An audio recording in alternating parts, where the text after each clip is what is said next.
তারেক রহমানের কোনো মার্কা আছে? আগামী 12 তারিখের কোনো মার্কা আছে?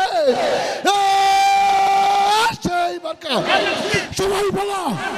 ত্রয়োদশ জাতীয় সংসদ নির্বাচন সামনে রেখে একের পর এক জেলা চষে বেড়াচ্ছেন বিএনপি চেয়ারম্যান তারেক রহমান। নির্বাচনী প্রচারণার ধারাবাহিকতায় বৃহস্পতিবার উত্তরাঞ্চলে যাচ্ছেন তিনি।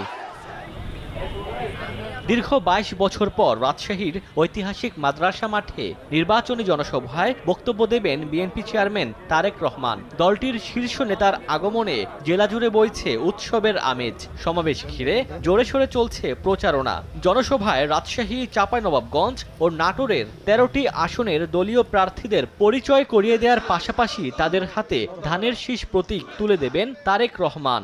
আমাদের নেতা তারেক রহমান ইতিমধ্যে বলেছেন যে আই হ্যাভ এ প্ল্যান। শহীদ জিয়ার যা দ্বারা বাংলাদেশের সবচেয়ে বৈদেশিক অর্থ আসে, ঠিক তেমনিভাবে ইনশাল্লাহ আগামী দিনে আমাদের নেতাও সেই একই পরিকল্পনা করেছেন।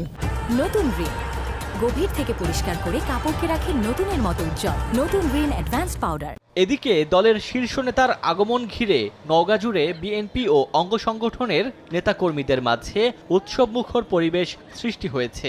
এদিনের সমাবেশে নওগাঁ ও জয়পুরহাট বিএনপি এবং অঙ্গ সহযোগী সংগঠনের নেতাকর্মীরা অংশ নেবেন।